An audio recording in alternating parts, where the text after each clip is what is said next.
Good afternoon, everybody. I hope you've been enjoying the food. My name is Louise, and it's my pleasure to welcome you on behalf of the steering group who've been organising this event.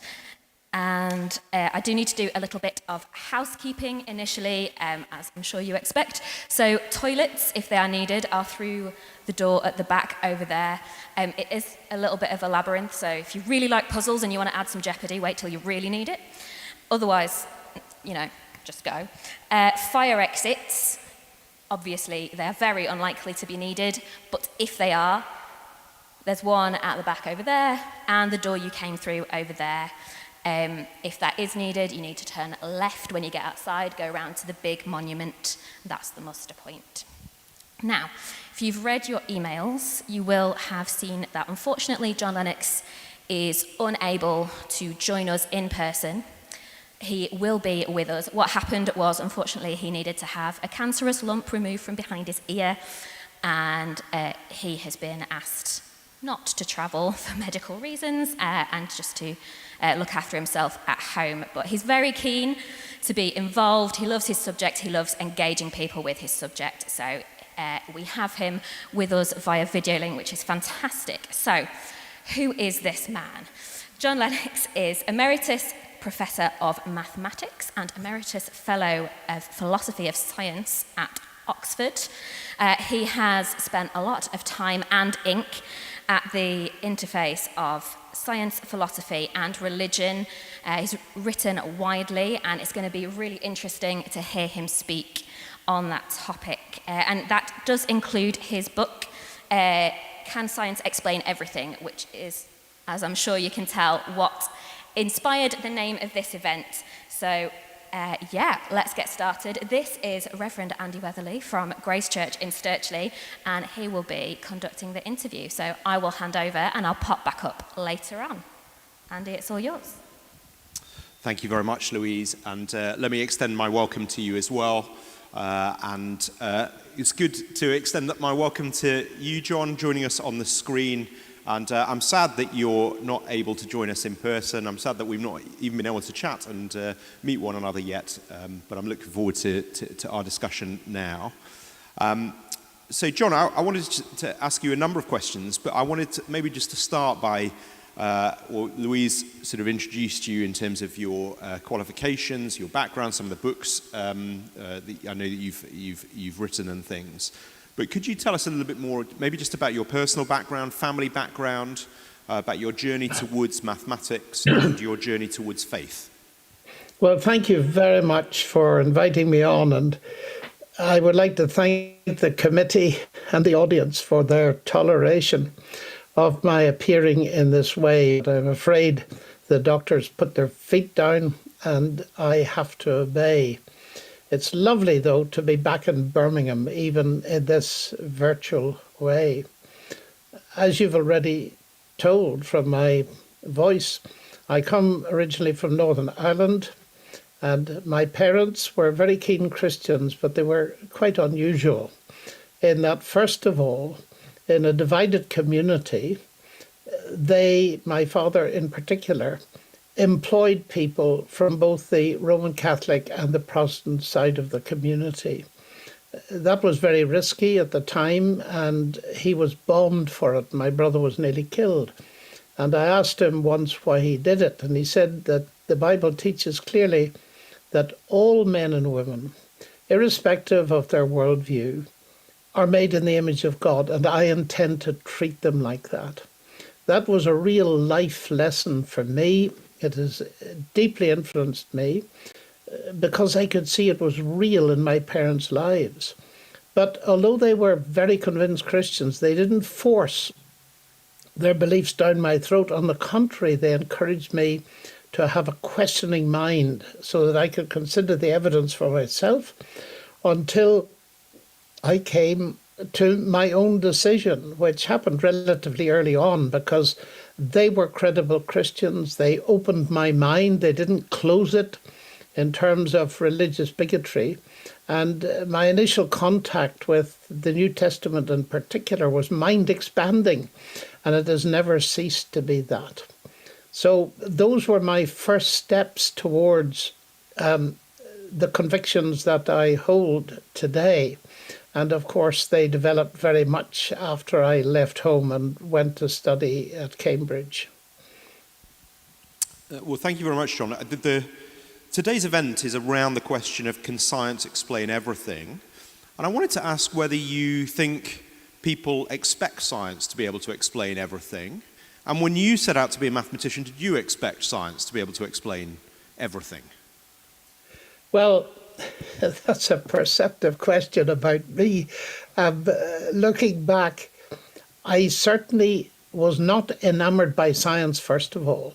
It was languages that caught my attention, although I rather enjoyed arithmetic, which is a very small proportion of mathematics in a way. And because I was interested in languages and communication with people and reading a great deal, right from my teenage, I was aware that there was a bigger world than that revealed by the natural sciences. And I've never altered that view. And so it became one of my great interests to discover, what does mathematics tell us about science? What does science tell us about reality? Where does all that fit into the big picture? And I very early on discovered, again as a teenager, that the great scientists had that view as well. They, to quote the late Chief Rabbi of the United Kingdom, Lord Jonathan Sacks, he said once, science takes things apart to discover how they work. Religion puts them together to see what they mean. And it wasn't hard for me to see, even as a child, that science could do wonderful things, but it couldn't answer as another Nobel Prize winner put it, Sir Peter Medawar, it couldn't answer the questions of a child. Where do I come from? Where am I going to? What is the meaning of life? Unfortunately, though, to come to the first part of your question, there is a large number of people today who have been carried on the wave of the new atheists, which is waning. And if you had a look at the Times in the last couple of days, you have seen that a survey has shown that the number of people who think that science and religion are compatible has just about doubled in the last 10 years, which is enormously encouraging. But under the influence of powerful voices like those of the late Christopher Hitchens, Peter Atkins, Stephen Hawking, Richard Dawkins, and so on, there still remain a very strong impression among the general public, sadly, that science can answer every question and everything else is just fairy stories, Santa Claus and the Tooth Fairy, that kind of thing. So one of my, I believe, callings is to try to put the record straight and point out that this does not reflect reality at all. Well, I will ask you about some of the more kind of detailed scientific questions and how you resolve some of these things.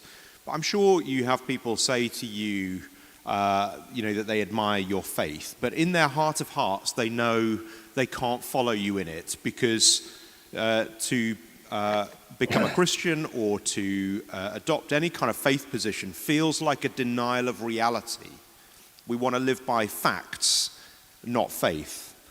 So I want to ask how you expect thinking people to shift to a position of faith from a position of reason and rationality.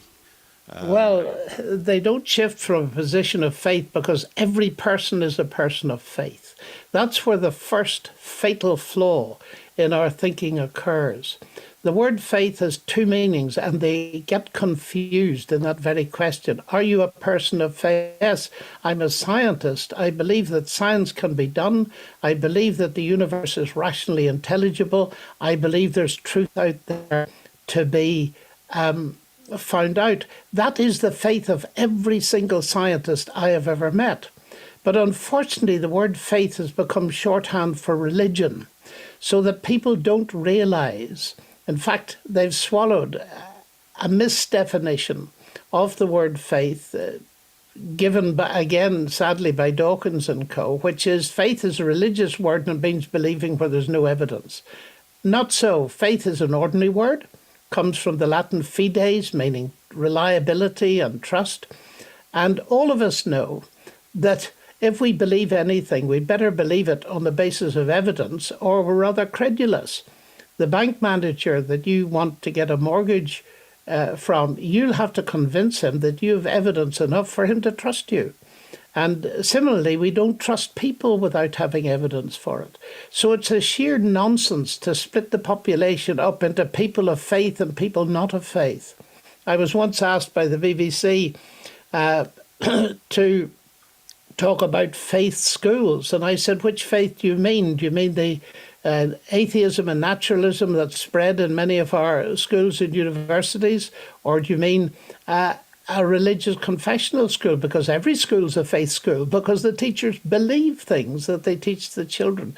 So that would be the first thing I would say, that we all take positions and believe things. So the next logical question is, on what basis do we believe them? And that's where the real business comes in. Well, I will come back to that question in a little while, rather than just immediately moving on, because I wanted to ask you about some of the more specific areas where we perceive a conflict between science and Christianity. And the first one I wanted to ask you about was about the origins of the universe, about where everything comes from. And to ask you, I suppose if I could put my question at its most aggressive, it would be, what is flawed with the principles of the Big Bang Theory that Christians hold some view of creationism that is antiquated, pre-modern thinking that has no place in the modern world? How can any of us reconcile our faith with principles of the Big Bang Theory and things like that? How do you do that as a scientist? Well, first of all, there's no problem whatsoever with the Big Bang Theory. Big Bang is a label on a mystery. It's simply saying that scientists believe there was a beginning. The Bible has been saying that for thousands of years. So that is one of the marvelous parallels between the biblical statement, in the beginning God created the heavens and the earth, and physics saying that there was a start. So we get thrown off course here if we set so-called Big Bang idea against Scripture. What Scripture is telling us, to put it in that kind of terminology, what was behind the beginning is an intelligent God. And the interesting thing to my mind is to see what astrophysicists have to say in order to avoid the question of God. Now, Stephen Hawking was a genius. I remember him at Cambridge. And when he wrote his book, The Grand Design, he made in it a statement of what his alternative to God was. And he said, because there is a law like gravity, the universe can and will create itself from nothing. And when I first read that, I just couldn't believe it from a logical point of view. Because there is a law like gravity, because there is something, the universe will create itself from nothing. Well, that's a flat logical contradiction. But it gets even worse. The universe will create itself. Now, what could that mean? If I say to you that A creates B, roughly speaking, I'm telling you that if you've got A, somehow it'll produce B. But if I say A creates A, that's sheer nonsense. And I'm wont to say that nonsense remains nonsense, even if brilliant scientists talk it. And that concerns me deeply, actually, that the general public are fed things which are philosophically absolute logical nonsense and expected to believe those irrational statements, when the idea that there is a God behind the universe. Let me put it more precisely. The universe came from nothing physically. It didn't come from nothing. It came from the mind of an intelligent creator God. There's nothing in that that conflicts with the standard model of the universe in terms of the way in which things happened in time. Of course, there are people, scientists, that question that, but that's another matter. It's wonderful to see the scientists grappling with these things, especially as they have confirmed what the Bible has been saying for millennia. And the interesting question is, if the biblical writers were so primitive. How did they know that? Well, thank you. I'll come back on to that question in a bit more detail in a second. But the second area I wanted to ask you about was not just about the origins of things, but specifically around the theory of evolution. And again, to ask the question in a strong way, what is wrong with with Darwin's theory? Isn't it a fundamental threat to Christianity because it undermines the notion that humanity is somehow special or distinct from other creatures, and it removes that? How do you resolve this theory again within your understanding as a scientist? Well, some people do see it as an all-corrosive acid and the major engine driving atheism. But the interesting thing is what Darwin himself actually observed, as distinct from what the neo-Darwinian philosophy has built on top of it, is pretty innocuous. He observed what we can all observe, the kind of cyclic changes in finch beak lengths caused by cyclic changes in drought and rainy seasons and so on. And if we look around our human species, we can see we're all different. So that natural selection, mutation, a number of other things do something. That's not in question. But the big question I have, and I've had it for many years, is do they do everything? Now, we're living at a very interesting time when the neo-Darwinian theory is coming under huge attack as being totally inadequate to explain the development of life. And of course, it doesn't explain the existence of life, because whatever evolution does or doesn't do, it depends on life to do anything.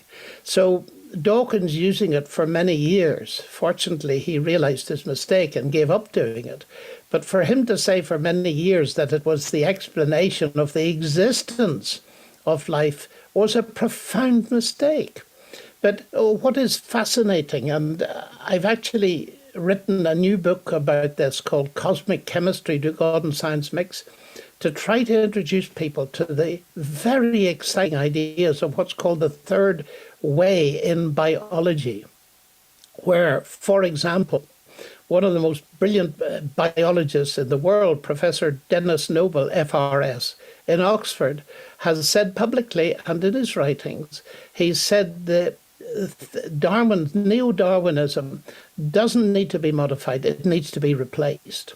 And so in that sense, I'm watching the space. I'm not a biologist, but well, probably you will be aware, again, the Times article I was quoting, the work of Nick Spencer at Theos, discovered actually that very few people think that kind of theory of evolution is incompatible with the existence of God. It's lost a great deal of its force. I mean, standing back from it all, and this is my final point, God can do things any way he likes. It's worth exploring scientifically if we can tease out some of those ways. But certainly you cannot deduce atheism from biological mechanisms that actually are observable and do something.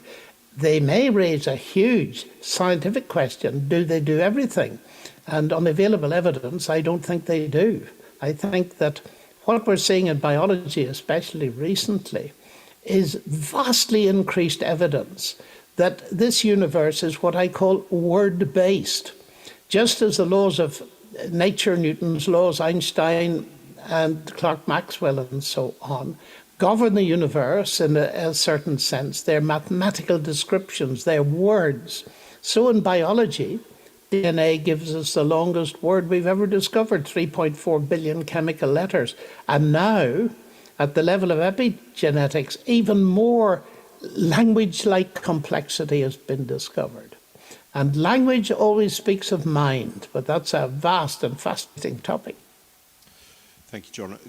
The third sort of detailed question is, it returns back to a theme that you raised earlier, which is really around evidence and sources of truth. And how can you, as a scientist, take seriously the stories that you read in the Bible, a book that is very comfortable talking about miracles, non-repeatable events that do not obey the laws of nature, and the whole of Christianity, as you yourself have written in one of your books, hinges on the evidence for the resurrection, which is itself a more dramatic and miraculous, non-repeatable event you cannot find. How do you take us? How do you expect us to take seriously the Bible as a credible source of truth? Well, by thinking through what is involved. The key problem here, and I've come across it again and again, Christopher Hitchens once threw it at me in a debate, which you can see on my website, that David Hume claimed that miracles are violations of the laws of nature. And because we know the laws of nature, therefore miracles are, to all extent and purposes, impossible. Now, that was false. And it is not difficult to see it was false. Atheists, I fear, like Christopher Hitchens, were completely blind to the logical situation. But C.S. Lewis, as he's often done in my life, comes to the rescue with a very interesting analogy. Suppose I'd come to Birmingham, which I'd love to have done, and you'd put me up in a nice hotel, which you did the last time. And on the first evening, I put £100 into my drawer. Suppose I'd stayed for 3 days to see the sights. So the second evening, I put another £100 in the drawer in my room. So 1 + 1's 2. And on the third day, I come to check out and I find £50 in my drawer. Now, do I conclude that the laws of arithmetic have been broken? And that 100 + 100 yesterday, there were 200, but now they appear to be only 50? Or do I conclude that the laws of England have been broken? In other words, a thief has stuck their hand in and stolen the money. Now just think about it. The laws of arithmetic have not been broken. In fact, they are the laws that tell me that the laws of England have been broken. You see, the confusion here, and it's a huge confusion, is what do we mean by law? The laws of nature are our descriptions of what normally happens, the regularities. But they're not laws like the compelling laws of a nation, like you often see in America, a notice up in the parking zone. Violators will be towed, where there's a punishment where you mustn't do this. The laws of nature don't forbid anything. Take Newton's law of gravity. It tells me that if I drop an apple, it'll fall towards the center of the earth. That doesn't prevent you catching it and stopping it falling. You can intervene. Now, let me step back from Lewis's analogy and point out where the issue lies. My in the hotel was that this hotel room is a closed system of cause and effect, obeying the laws of nature. I was wrong in that assumption that it was closed. It was an open system, and therefore a thief could put their hand in. The thief did laws of nature. Sorry, the thief didn't break any laws of nature at all. The thief in. Now, what do I believe in the universe? It's created by a God who's built into it regularities that we can recognize. One of them is that dead people regularly do not rise. Now, if we've observed that for centuries and suddenly one dead person does rise and there's evidence for it, then that doesn't show that the law has been broken. It shows that God, outside the system, which is not a closed system, peace be to many of my atheist and naturalist and materialist friends, God can feed a new event in. And as someone has made the point, if Christ creates wine and you drink too much of it, the laws of nature will tell you you're going to get drunk. So my position is very clear. It's our knowledge of the regularities that enable us to investigate and come to the conclusion that something very special happened that Easter day. You see, there are two kinds of science, roughly speaking. There's inductive science, repeated experimentation, which you've just mentioned. But then there are these unrepeatable past events, which are of a historical nature. But the fact that Caesar only invaded England once doesn't mean we can have no evidence of that. Of course not. Forensic science, which all of us love with Inspector Morse down here in Oxford, if the body of a famous Oxford mathematics professor is found lying at his desk, Morse doesn't come in and say, well, let's just repeat it and see what happened. And then we can apprehend the person that did it. That's nonsense. But he can use another kind of logic, inference the best explanation. If A did it, you'd expect B. We got B, but you'd also expect C if A did it, and we don't have C. If D did it, you'd get both of those. So D is a better explanation than the other person. And I believe that we can come at singular events like the resurrection in exactly that way, and being perfectly clear that they don't violate the laws of nature. They would, of course, if Christ rose from the dead through natural processes going on in the grave 5 minutes before it happened. But that's not the Christian claim. The claim is not merely that Christ rose, but that God raised him. And that is a completely different matter in a different category. So I'd like us to return to the central specific question that we've got today is, can science explain everything? And I think to myself as I read the question, well, no, but that doesn't necessarily mean Christianity is true. In fact, wasn't it Islam that birthed modern algebra?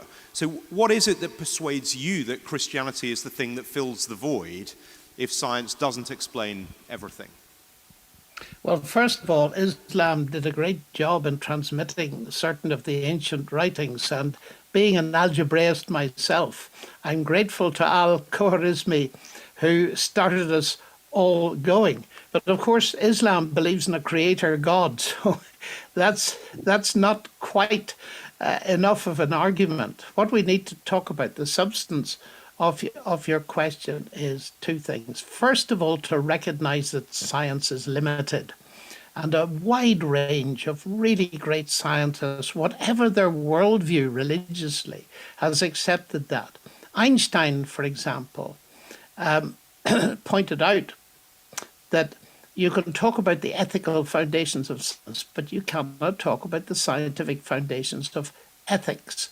And many of the great physicists, like Richard Feynman, said exactly the same thing. Science doesn't give you morality. It can tell you that if you give your granny strychnine, that will kill her. But it won't tell you whether you ought to do that in order to get your hands on her property. And of course, the question of meaning that Peter Medawar pointed out. And he said, you've got to go to religion and literature and theology, of course, to get answers to those big questions. But you're quite right in saying that doesn't necessarily mean that Christianity is the right answer to all of this. What I would say to that is, first of all, Christianity has got a great deal going for it in terms of the origin of the universe, in the sense that there's a consensus at the moment, between science, the three great monotheistic religions that are biblical, in the sense that in the beginning God created the heavens and the earth. But the specific Christian answers to the question of meaning you're not going to find in science. That is pretty clear. You're going to find them in two things. First of all, in history, that I've already mentioned, but secondly, in experience. And I count those two things as very important.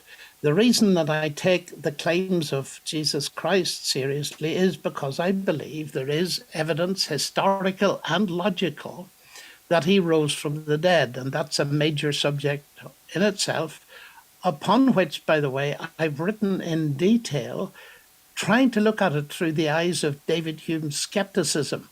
It's in a book, Gunning for God, that I wrote a few years ago. But then there's the matter of experience. You see, very often people say to me, how can you as a scientist believe this Christian stuff? Because it's not testable. In science, things are testable. Well, in science, some things are testable, and that's very important to test as much as you can. But Christianity is certainly testable. I say to them, for instance, Jesus makes certain claims, not only to have been raised from the dead, which was the heart of apostolic preaching, but on the basis of that, they said to people very straight that Jesus had been designated by his resurrection as the final judge of the world. And what you need to do is get right with God by repenting and trusting him as Savior and Lord. And I say to people, if these words sound a bit like jargon to you, it's very important to listen to what the Christian message is before you dismiss it. And the test comes here that Christ promised to people who did take that step, not a step into the dark, but a step into the light, evidence-based in trusting him, will have certain experiences. First of all, they will receive peace with God, and most of us are looking for peace. Secondly, they will receive a new power to live, to fight against the mess they've made of their own lives and possibly, sadly, the lives of others. They will receive a hope that is living because it goes beyond death, because Christ promised to raise like he was raised, who trust in him. Now, it works like this. This has happened to me, but much more importantly for the audience, I watched it happen to many people.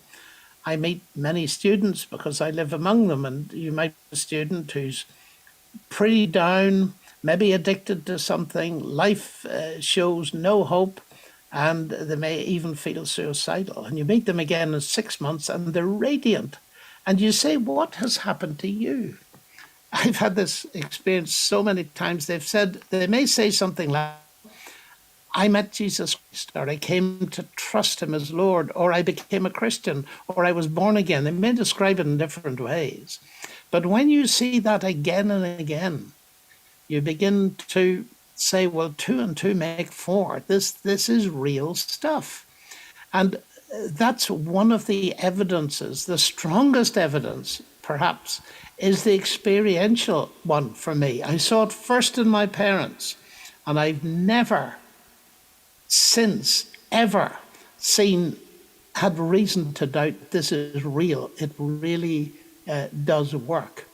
So that there are evidences from the objective side, the historical side, Christ risen from the dead, and the evidence, by the way, of the reliability of the sources in Scripture from which we get a lot of this information. But the final evidence is the proof of the pudding's in the eating. I can claim to you that there's a brand new Lamborghini waiting outside this cathedral, and you can take it for a drive. And you say, how would I know that? Prove it to me. Well, sitting here, talking to you on a screen, I can't prove it unless you go out and take a look. And in the end, when it comes to Christianity, if you want to get to know whether it's true or not, you've got to give up your distance and go and take a look and make commitments as they're justified by the evidence you discover. Thank you so much, John. Our time is gone. I'm glad that I've got a bit longer with you this evening, our event, so I've got plenty of questions stored up for that as well. Louise, I'm going to hand over to you because I know that folks will have been texting in questions and things during the session, but thank you, John. Yeah, so thank you very much, Andy, for some very insightful questions, and John for some very thoughtful answers. But I'm sure other people have questions as well, so if you are in the room or on the live stream, we're very happy to have you here, and we would love to hear your questions. So please do text those to the number on the screen. And I'm going to shimmy across that screen and go and join Andy, and we'll start asking some questions.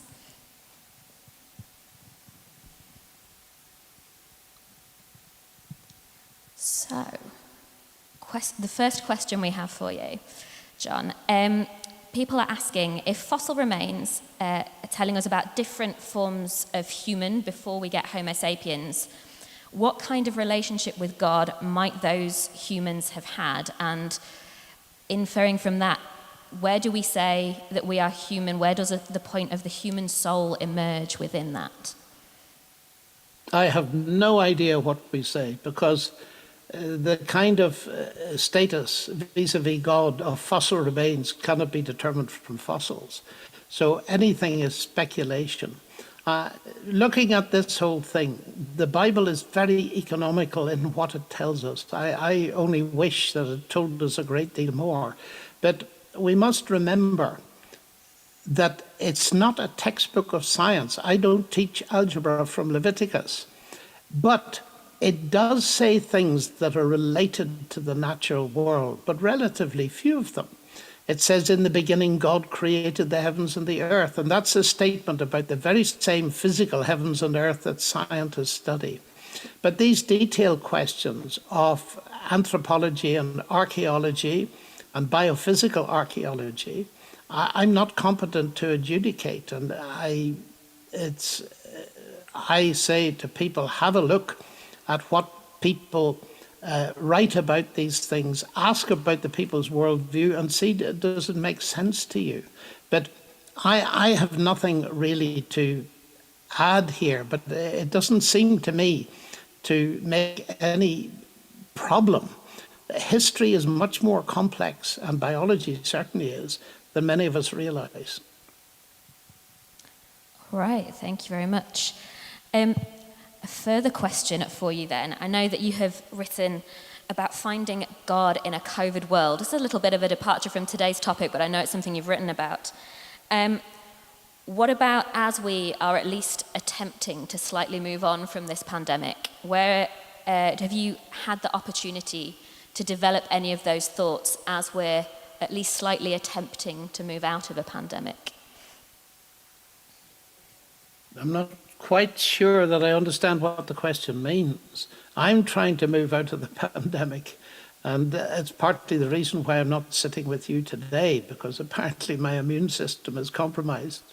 So I'm very well aware of it.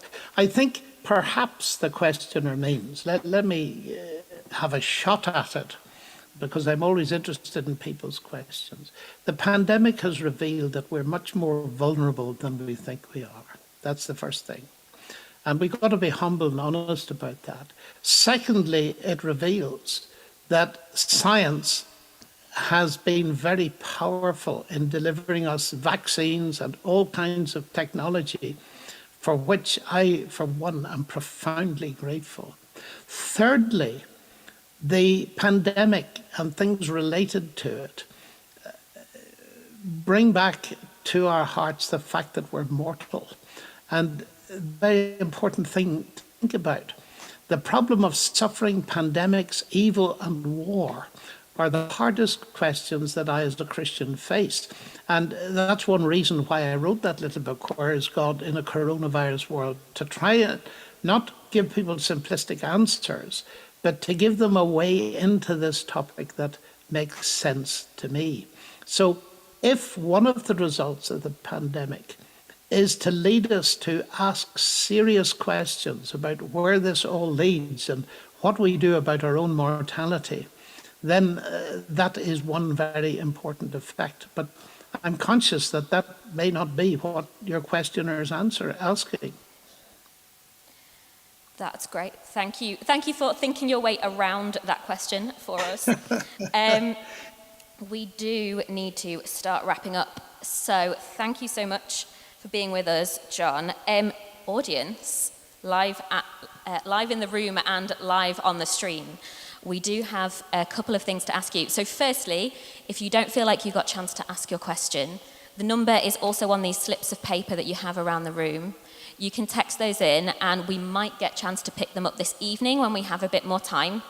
So you'll be able to catch that on the YouTube channel later on. So if you have a burning question that you've not managed to get to us, please feel free to do that. Also on these pieces of paper, you'll see some links and a QR code. Please, would you mind getting out your phones literally now? We can all do this together. If you can get your phone out, scan that QR code. It's really, really important for us that we have some feedback on these sessions because we want to know that they're useful to you. We want to know what you're gaining from them. And it's, very, very, very important feedback for us. That form takes just 2 minutes, and I absolutely don't mind you multitasking whilst I waffle. So, I'm going to talk really slowly because I know you're all concentrating on something else. We have more events coming up this year. You will find more details on our website, which is scienceandfaith.co.uk, but we can send you emails as well. Next month, we are joined by Dr. Ruth Valerio, who will be asking the question, why does climate change matter? So we would love to see you for that event as well. If you think you know someone who might be interested, please bring them along. You can get tickets from our website, or you can use the Linktree link that is also on your piece of paper. But thank you so much for joining us to this side of the room and to that side of the room. And thank you so much for your feedback. That's really useful for us. And that's us for now. So we hope to see you again in the future. Thank you very much.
Hi, Andy, can you hear me?